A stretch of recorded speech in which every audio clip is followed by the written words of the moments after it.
Assalamu alaikum. Warm welcome to all participant. जैसे कि आप जानते हैं कि आज हम हार्वर्ड गार्डनर की मल्टीपल इंटेलिजेंस थ्योरी जो है वो डिस्कस करेंगे। तो इस हवाले से सबसे पहले मैं थोड़ा सा उसका इंट्रोडक्शन करवा देता हूँ कि पहले ये एक तासुर आम था कि जो बच्चा किसी एक सिंगल सब्जेक्ट में एक्सपर्ट होता है लाइक मैथमेटिक्स, तो उसको ही इंटेलिजेंट कंसीडर किया जाता था। ये एक ओल्ड थ्योरी थी, टीचर्स की अंडरस्टैंडिंग थी कि जो बच्चा मैथमेटिकल के लिए स्ट्रांग है, जो मैथ्स के क्वेश्चन जल्दी सॉल्व कर लेता है, तो वही मतलब स्टूडेंट इंटेलिजेंट है। लेकिन उसके बाद हार्वर्ड यूनिवर्सिटी के एक साइकोलॉजिस्ट हैं हार्वर्ड गार्डनर। उन्होंने एक थ्योरी पेश की, तो उन्होंने ये जो पुरानी थ्योरी थी या पुराना नजरिया था, उसको चैलेंज करने के लिए उन्होंने एक मल्टीपल इंटेलिजेंस के नाम से एक थ्योरी पेश की, जिसमें उन्होंने इंटेलिजेंस को एट कैटेगरीज में डिवाइड किया और उन्होंने डिफाइन किया कि ये जो चीज़ है ये गलत है कि हम सिर्फ उसी बच्चे को जो मैथमेटिकली स्ट्रांग है उसको ही इंटेलिजेंट कंसीडर करें, उसे ही इंटेलिजेंट शुमार करें। तो इस हवाले से आज हम हार्वर्ड गार्डनर की जो मल्टीपल इंटेलिजेंस थ्योरी है, आज हम वो एजुकेशन के पर्सपेक्टिव में है, तो बेसिकली एजुकेशनली पर्सपेक्टिव में है, तो स्पेशली आज हम आपके साथ उस एजुकेशनली पर्सपेक्टिव में डिस्कस करेंगे कि उससे हम किस तरह यूटिलाइज कर सकते हैं। तो सबसे पहले जो उन्होंने इंटेलिजेंस जो जिसको नाम दिया उन्होंने विजुअल स्पेशल इंटेलिजेंस, मतलब जिस तरह मैंने आपसे शेयर किया कि 8 टाइप्स की इंटेलिजेंस उन्होंने कहीं के इंटेलिजेंस जो होती हैं वो 8 टाइप की होती हैं, और हमें ये डायग्नोज करना है कि कौन सा स्टूडेंट किस इंटेलिजेंस में बहुत ज़्यादा स्ट्रॉन्ग है। फिर उसी के अकॉर्डिंगली हमें लेके चलना चाहिए, उसके इंटरेस्ट और जिस इंटेलिजेंस में वो परफेक्ट है उसको लेके चलना चाहिए। लाइक जैसा आप में से बहुत से टीचर जानते होंगे, चूंकि मैं टीचर से मुखातिब हूँ, कि जैसा इंडिविजुअल डिफरेंसेस होते हैं कि every individual is different from other, कि हर जो इंडिविजुअल है वो दूसरे से डिफरेंट होता है। तो इसीलिए हमें हर एक को डिफरेंट अंदाज में डील करना पड़ता है। तो हार्वर्ड गार्डनर ने जो इंटेलिजेंस की फर्स्ट टाइप जो उसने बताई वो उसने विजुअल स्पेशल इंटेलिजेंस है। अब हम देखते हैं कि विजुअल स्पेशल इंटेलिजेंस क्या है। इसको उसने डिफाइन किया है कि people who are strong in visual spatial intelligence are good. किस चीज में वो गुड होते हैं? At visualisation thing, these individuals are often good with directions as well as maps, charts, videos and pictures। मतलब कि उसने कहा है कि जो पहली इंटेलिजेंस है ये विजन से है, विजुअल से है, देखने से इसका ताल्लुक है, कि जो लोग चीजों को क्रिटिकली देख लेते हैं, बड़ा जल्दी उसे एनालिसिस कर लेते हैं, तो उनको उसने कहा कि ये लोग जो इंटेलिजेंस की जो इनकी टाइप है वो विजुअल स्पेशल इंटेलिजेंस है। अब हम देखते हैं कि इनकी स्ट्रेंथ्स क्या है। विजुअल एंड स्पेशल जजमेंट, ये इनकी स्ट्रेंथ है। आगे इनकी खसूसियात, कैरेक्टरिस्टिक्स क्या है? People with visual spatial intelligence read and right for enjoyment, are good at putting puzzle together, interpret pictures, graphs, and charts well, enjoy drawing, painting, and the visual arts, recognize pattern easily। अच्छा, ये इसके characteristics थे, मतलब कि जो लोग visually strong हैं वो कौन कौन से काम जल्दी से कर सकते हैं, जिन उन कामों का जिनका ताल्लुक मतलब फर्स्ट साइट में एक ही नजर में देखते ही वो चीजों को रिकॉग्नाइज कर जाते हैं, ये उनकी करेक्टरिस्टिक्स थी। आगे हम देखते हैं पोटेंशियल कैरियर चॉइसेस। सबसे पहले एज अ टीचर हमें रिकॉग्नाइज करना होगा, हमें जानना होगा, हमें आइडेंटिफाई करना होगा कि कौन सा बच्चा किस इंटेलिजेंस में स्ट्रांग है। अगर वो विजुअल स्पेशल इंटेलिजेंस में स्ट्रांग है, पीछे उसके करेक्टरिस्टिक्स की बात भी होगी, तो फिर उसके लिए कौन से as a career counsellor teacher is also career counsellor, teacher is a psychologist, teacher is not only a teacher कि सिर्फ आप उन बच्चों को पढ़ा रहे हैं, बट कि आप उनके कैरियर काउंसलर हैं, आपने उनकी मुख्तलिफ डोमेन, मुख्तलिफ जो डायमेंशन है उनको रिकग्नाइज करना है, उनको आइडेंटिफाई करना है, उसके अकॉर्डिंगली आपने बच्चों को डायरेक्शंस देनी है कि वो किस डायरेक्शन में स्ट्रांगली चल सकता है। तो इसमें अब हम देखते हैं कि जो बच्चा विजुअल स्पेशल इंटेलिजेंस में स्ट्रांग है उसके लिए कहाँ जो कैरियर है, पोटेंशियल है, वो कौन सी कैरियर जो है वो कौन सी फील्ड्स को चूज कर सकता है। तो ये जो जिस इंटेलिजेंस की हमने बात की, इसमें जो स्ट्रांग होते हैं वो आर्किटेक्ट, बहुत अच्छे आर्किटेक्टर बन सकते हैं, मतलब आप उनको रेकमेंड कर सकते हैं आर्किटेक्ट के लिए, वो लोग आर्टिस्ट बन सकते हैं, वो लोग इंजीनियर बन सकते हैं। तो ये 3 फील्ड्स हैं जो मेंशन की हुई हैं कि जो बच्चे इसमें फर्स्ट इंटेलिजेंस जो है उनकी स्ट्रांग होती है। आगे चल के वो भी आपके साथ शेयर करेंगे कि डायग्नोज कैसे करना है कि कौन से बच्चे की कौन सी जो इंटेलिजेंस है वो स्ट्रांग है। तो ये थी फर्स्ट इंटेलिजेंस। इसके बारे में अगर कोई किसी का कोई क्वेश्चन हो, कोई क्वेश्चन करना चाहता है तो वो क्वेश्चन कर सकता है, या इस तरह आप कर लें, आप अपने क्वेश्चन राइट डाउन कर लें। At the end of the session we will discuss about the questions. Let's move to second type of intelligence. Second type of intelligence जो है वो उसने कहा है कि जी लिंग्विस्टिक verbal intelligence. इसमें people who are strong in linguistic verbal intelligence are able to use word well both। अच्छा जी, मतलब को वो इस्तेमाल, लफ्जों का इस्तेमाल बड़े अच्छे तरीके से कर सकते हैं, दोनों तरीके से, both when writing and speaking, यानी कि जब लिख रहे हो तब भी उन वो अल्फाजों को बड़े यानी कि अच्छे तरीके से इस्तेमाल कर सकते हैं, बड़े अच्छे राइटर होते हैं। एंड स्पीकिंग यानी कि वो बड़े अच्छे स्पीकर होते हैं। These individuals are typical very good at writing stories, memorising information and reading, यानी कि उनकी मेमोरी भी स्ट्रांग होती है कि इंफॉर्मेशन जो है उसको वो फ्रीज कर लेते हैं, स्टोर कर लेते हैं, और सेकेंडली उनकी रीडिंग भी होती है। स्ट्रेंथ्स क्या होती हैं उनकी, देखते हैं। ये वर्ड्स, लैंग्वेज एंड राइटिंग, यानी कि अगर किसी बच्चे की या किसी पर्सनैलिटी की लिंग्विस्टिक वर्बल इंटेलिजेंस है, वो इंटेलिजेंट है, तो वो वर्ड, लैंग्वेज एंड राइटिंग ये एरियाज उसके स्ट्रांग होंगे। अब हम इनके करेक्टरिस्टिक्स देखते हैं कि करेक्टरिस्टिक्स क्या क्या हैं, इनकी खसूसियात क्या हैं। People with linguistic verbal intelligence क्या करते हैं, वो remember written and spoken information, यानी कि जो बोले जाने वाली और लिखी हुई जो इंफॉर्मेशन है, या सुनते हैं या पढ़ते हैं तो उनको वो जल्दी से याद हो जाती है। इंजॉय रीडिंग एंड राइटिंग, यानी कि वो राइटर होते हैं, वो लिखना और पढ़ना दोनों चीजों को एंजॉय करते हैं। डिबेट और गिव परसुएसिव स्पीचेस, यानी कि वो स्पीकर होते हैं, उनको स्पीचेस करना और उनको लेक्चर, सरमन्स वगैरह देना उनको अच्छा लगता है। अच्छा जी, are able to explain things well, यानी कि वो बड़ी अच्छी एक्सप्लेन कर सकते हैं, चीजों को बड़े अच्छे अंदाज में बयान कर सकते हैं।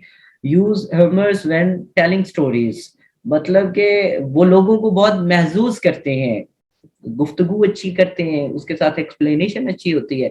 अब हम इनके पोटेंशियल कैरियर चॉइसेस देखते हैं कि जो बच्चे इस लिंग्विस्टिक वर्बल इंटेलिजेंस में स्ट्रांग है, being a teacher, as a teacher आप उनको बीइंग अ काउंसलर आप उनको कौन से कैरियर, कौन सी फील्ड जो है आप उनको सजेस्ट करेंगे जिसमें वो सक्सेसफुल हो सकते हैं। उसमें फर्स्ट ऑफ ऑल जो है वो राइटर, जर्नलिस्ट हैं, यानी कि आप उनको राइटर के लिए भी अर्ज कर सकते हैं, उनको रिकमेंड कर सकते हैं, क्योंकि उनके अंदर पोटेंशियल ये है।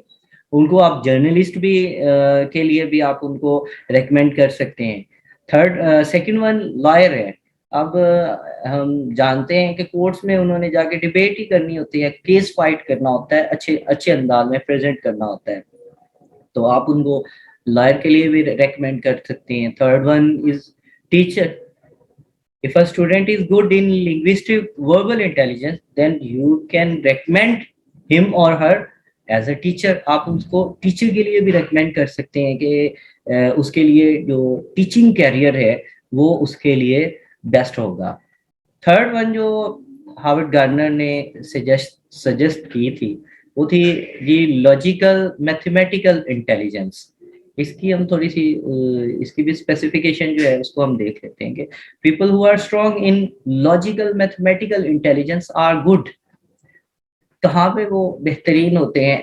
Eight reasoning, recognising patterns and logical analysing problem. These individuals tend to think conceptually about numbers, relationships and pattern।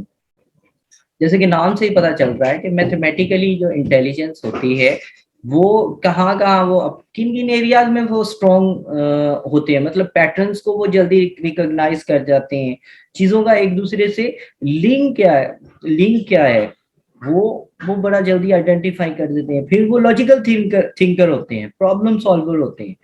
आगे हम देखते हैं कि इनकी स्ट्रेंथ्स क्या होती हैं। Analysing problems and mathematical operations, यानी कि ये इनकी जो स्ट्रेंथ है, प्रॉब्लम्स को बड़े अच्छे तरीके से एनालाइज कर लेते हैं, बड़े अच्छे तरीके से वो एड्रेस कर लेते हैं। तो इनकी हम करेक्टरिस्टिक्स देखते हैं कि इनके करेक्टरिस्टिक्स जो है वो क्या होती हैं। People with logical mathematical intelligence have excellent problem solving skills। जैसे मैंने पहले बात की, ये प्रॉब्लम सॉल्वर होते हैं, मतलब कीन ऑब्जर्वर होते हैं, क्रिटिकल थिंकर होते हैं। तो इसलिए ये हर जो प्रॉब्लम है उसका सलूशन जल्दी से निकाल लेते हैं। फिर enjoy thinking about abstract ideas. Abstract ideas के बारे में सोचना, बात करना, ये इंजॉय करते हैं। लाइक कंडक्टिंग साइंटिफिक एक्सपेरिमेंट्स, मतलब अपनी फील्ड के हवाले से साइंटिफिकली जो चीजें होती हैं, एक्सपेरिमेंट्स होते हैं, इनको वो इंजॉय करते हैं। Can solve complex composition. तो ये इनके जो है स्ट्रॉन्ग एरियाज होते हैं। तो आए जो नेक्स्ट है इंटेलिजेंस, इसके बाद हम देखते हैं कि इनके जो पोटेंशियल कैरियर चॉइस क्या होती है। इनके लिए अगर कोई स्ट्रॉन्ग है तो आप उनको कहाँ रेकमेंड कर सकते हैं, कौन कौन से कैरियर्स, कौन कौन सी फील्ड आप उनके लिए चूज कर सकते हैं। If you are strong in logical mathematical intelligence, good career choices for you are, आपके लिए क्या है? साइंटिस्ट बन सकते हैं आप, मैथमेटिशियन बन सकते हैं, कंप्यूटर प्रोग्रामर बन सकते हैं, इंजीनियर बन सकते हैं और accountant. these fields are suitable for such kinds of students। इस तरह के जो स्टूडेंट्स हैं उनके लिए ये जो कैरियर्स हैं, अगर वो ये कैरियर चॉइस करते हैं तो ये इसमें बहुत पोटेंशियल है उनके लिए। आगे हम देखते हैं फोर्थ टाइप जो है इसकी मल्टीपल इंटेलिजेंस में उन्होंने क्या किया है, बड़ी मजेदार टाइप है ये। bodily kinesthetic intelligence। Those who have high bodily kinesthetic intelligence are said to be good at body movement। यानी कि ये अपनी बॉडी जो मूवमेंट है उसमें ये बड़े जबरदस्त होते हैं। परफॉर्मिंग एक्शन बड़े अच्छे करते हैं। एंड फिजिकल कंट्रोल, और इनका बड़ा जबरदस्त अपना बॉडी पे कंट्रोल होता है। People who are strongly this area tend to have excellent hand eye coordination and strictly strengths। अब इनकी हम स्ट्रेंथ देखते हैं। फिजिकल मूवमेंट्स इनकी जो है वो इनकी स्ट्रेंथ है, और मोटर कंट्रोल। टीचर समझते हैं कि वो मोटर कंट्रोल से क्या मुराद होता है। बच्चों की प्री क्लासेस की जो मोटर स्किल्स होती हैं कि बच्चों की अभी डेवलपमेंट फेज चल रहा होता है, तो उसके अकॉर्डिंगली मतलब कि ये जो एरिया है उनका बड़ा अपनी बॉडी पे कंट्रोल होता है, मूवमेंट पे कंट्रोल होता है। तो आगे हम देखते हैं कि people with bodily kinesthetic intelligence are skilled at dancing and sports. मतलब डांस एंड स्पोर्ट्स की जो एक्टिविटीज होती हैं उसमें वो बड़े स्किल्डफुल होते हैं। इसमें स्पोर्ट्स में जिम्नास्टिक अगर आप देखें तो उसमें फिजिकली बॉडी का यूज बहुत ज्यादा है। उसमें डिफरेंट किस्म के आर्ट हैं जिसका एग्जीबिशन होता है। Enjoy creating thing with his or her hands, यानी कि वो क्रिएटर होते हैं, चीजों को डिजाइन करना उन्हें अच्छा लगता है। हैव एक्सीलेंट फिजिकल कोऑर्डिनेशन, जिस तरह अभी मैंने पहले बात की कि फिजिकल कोऑर्डिनेशन उनकी बहुत अच्छी होती है। जिम्नास्टिक में बहुत अच्छे होते हैं। जिम्नास्टिक में रेंज ऑफ गेम्स हैं जो मतलब कि फिजिकली जो स्ट्रॉन्ग है वो उसे परफॉर्म कर सकते हैं। Remember by doing rather than hearing और सीइंग, यानी कि ये चीजों को करके इनको याद रहता है। ये प्रैक्टिकली ये स्ट्रांग होते हैं, मतलब सुनने और देखने की बजाय ये चीजों को प्रैक्टिकली करना जो है इनको ज्यादा बेहतर लगता है और इन्हें ज्यादा सूट करता है। इनके लिए जो कैरियर आप सजेस्ट कर सकते हैं वो हम देखते हैं, डांसर है, बिल्डर है, और उसके साथ एक्टर है। एक्टिंग की फील्ड में ये जो इस एरिया में स्ट्रांग है उनके लिए जो कैरियर चॉइसेस हैं वो आपके सामने है। नेक्स्ट हम देखते हैं नंबर 5, म्यूजिकल इंटेलिजेंस। ये क्या है देखते हैं इसको। People who have strong musical intelligence are good at thinking in patterns, rhythms and sounds. They have a strong appreciation for music and are often good at musical composition and performance. मतलब जो Musically strong होते हैं या musical intelligence है, इसमें वो कहते हैं कि अपनी वो जो बॉडी है उसका बड़ा बेहतरीन इस्तेमाल कर सकते हैं। म्यूजिक एक रिदम होता है उनकी बॉडी में। स्ट्रेंथ्स देखते हैं रिदम एंड म्यूजिक, यानी कि इनकी जो बॉडी केमिस्ट्री है उसमें बड़ा बेहतरीन किस्म का एक रिदम होता है। फिर आए इनके देखते हैं करेक्टरिस्टिक्स क्या होते हैं। People with musical intelligence enjoy singing and playing musical instrument, recognize musical pattern and tones easily, remember songs and melodies, have a rich understanding of musical structure, rhythm and notes. और चलें आगे हम देखते हैं कि इनके लिए पोटेंशियल कैरियर जो हैं वो कौन कौन से हैं, इनके लिए कौन कौन से जो कैरियर की जो चॉइस है वो की जा सकती है। If you are strong in musical intelligence, good career choices for you are musician है, कंपोजर है, सिंगर है और म्यूजिक टीचर है। इसके साथ एक चीज और नहीं है, मैं उसे ऐड कर देता हूँ कि आप उनको बता सकते हैं वो अच्छे नाथवान बन सकते हैं, वो कारी बन सकते हैं, अच्छी तरह कुरान मजीद की जो गुड मैनर्स में अच्छे अंदाज में कुरान मजीद की रेसिटेशन कर सकते हैं। अच्छा जी, उसके बाद एक और बड़ी जबरदस्त इंटेलिजेंस है जिसको मतलब इंटरपर्सनल इंटेलिजेंस कहा है। अब देखते हैं कि कौन सी चीज ज्यादा हो, कौन सी एबिलिटीज क्वालिटीज हो तो बंदा इंटरपर्सनल इंटेलिजेंस उसमें होती है। Those who have strong interpersonal intelligence are good at understanding and interacting with other people. These यानी कि ये जिनकी इंटरपर्सनल स्किल जो इंटेलिजेंस स्ट्रांग है वो दूसरे लोगों को बड़े अच्छे अंदाज से अच्छी तरह समझते हैं, दूसरों से इंटरेक्ट बड़े अच्छे कर लेते हैं, मतलब कि वो सोशल होते हैं। These individual are skilled at assessing the emotions, motivation, desire, and intention of those around them. यानी कि ये जो इंटरपर्सनल स्किल जिसमें होती है ये बड़ी सोशल होते हैं, ये लोगों की फीलिंग्स का, लोगों के मूड का बड़ा ख्याल रखते हैं, किसी को इस तरह की कोई बात नहीं करते कि जिससे कोई बंदा हर्ट हो, अपनी जो बात है बड़े अच्छे मैनर में अच्छे अंदाज में आगे कन्वे करते हैं। एक अगर और मैं बात करूं तो मतलब कि वो अपनी जो इख्तलाफी बात है किसी से, उनको कोई कंट्रडिक्शन होता है, डिफरेंस ऑफ ओपिनियन जो है वो बड़े अच्छे अंदाज में आगे कन्वे करते हैं, यानी कि इस अंदाज में कन्वे करते हैं कि किसी को बुरा भी नहीं लगता। तो जो लोग मतलब के लोगों को अच्छे तरीके से कन्विंस कर लेते हैं, लोगों की सिचुएशन, उनकी फेस रीडिंग बड़ी स्ट्रांग होती है, तो वो इंटरपर्सनल इंटेलिजेंस जो है उनकी वो स्ट्रांग होती है। इसकी स्ट्रेंथ देखते हैं, understanding and relating to other people, जो लोग उनसे रिलेटेड होते हैं उनको वो बड़े अच्छे तरीके से उनकी फीलिंग्स को, उनके इमोशन को अच्छे तरीके से वो अंडरस्टैंड करते हैं। People with interpersonal intelligence communicate well verbally, यानी कि ये अब मैंने जैसे अभी बात की, अपना मुद्दा बड़े अच्छे तरीके से लोगों को कम्युनिकेट कर लेते हैं, बड़े अच्छे तरीके से लोगों को वो बयान कर देते हैं। Are skilled at non verbal communication, मतलब कम्युनिकेशन की ही बात हो रही है कि कम्युनिकेशन में बड़े वो स्ट्रांग होते हैं, सिचुएशन को देख के बड़े अच्छे अंदाज में वो हैंडल कर लेते हैं, सिचुएशन हैंडलर होते हैं, प्रॉब्लम सॉल्वर होते हैं। लोगों के दरमियान जो कॉन्फ्लिक्ट होते हैं उनको बड़े अच्छे तरीके से, एक तरह से कह लेंगे ये लोग लीडर होते हैं, लीड करते हैं। लोगों के दरमियान जो प्रॉब्लम्स होती हैं, इश्यू होते हैं, कॉन्फ्लिक्ट्स होते हैं, उनको बड़े अच्छे अंदाज में रिजॉल्व करते हैं। उसके बाद आगे हम देखते हैं 7 1 जो इंटेलिजेंस है वो, पहले हम इंटरपर्सनल की बात की थी।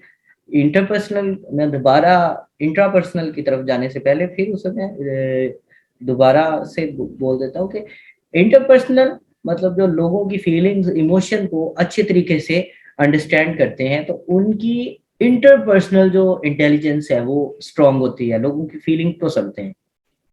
7 1 जो है वो इंट्रापर्सनल इंटेलिजेंस है, ये उसके अपोजिट है।